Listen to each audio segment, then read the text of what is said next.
구석기 시대의 생활상은 역사책이나 박물관에서나 볼 수 있는데요.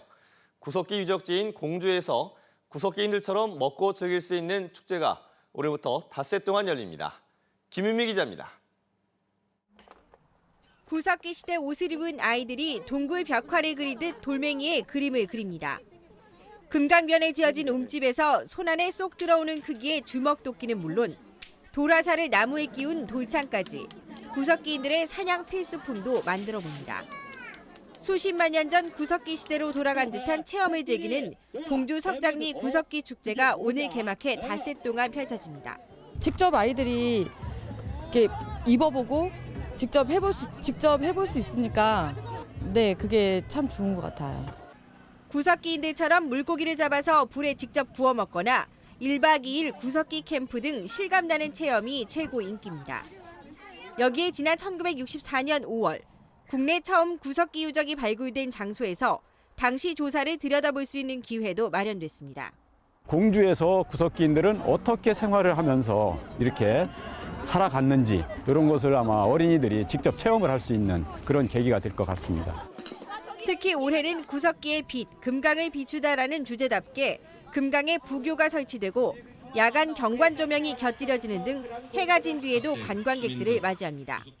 MBC 뉴스 김유미입니다. 천안문화재단이 오는 9월 13일부터 17일까지 천안 삼거리공원에서 열리는 흥타릉 춤축제 2017에 참가할 팀을 오는 25일까지 모집합니다. 모집 부문은 전국 춤 경연대회와 거리 댄스 퍼레이드, 대학 치어리딩 대회 등입니다.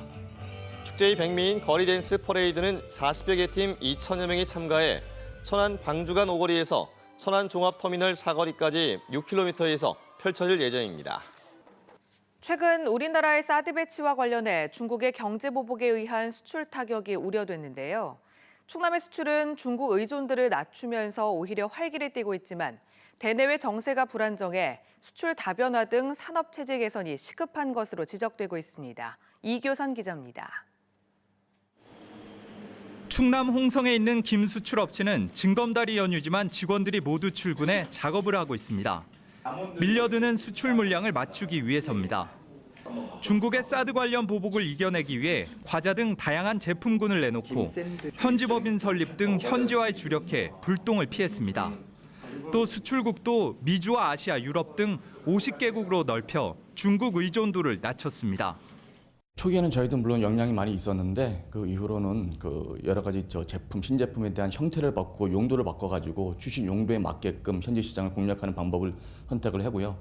그 다음부터는 이제 새로운 유투를 개발해가지고 충남 지역의 수출이 중국의 사드 경제 보복에도 꿋꿋이 성장하고 있습니다.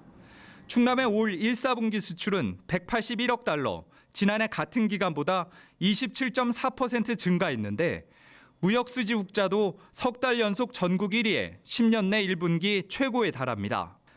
반도체와 디스플레이, 석유 제품과 건전지, 축전지 등이 수출을 이끄는 효자 품목인데 2년 전 42%까지 올랐던 중국 수출 의존도를 지금은 30%대까지 낮춘 것도 주요했습니다.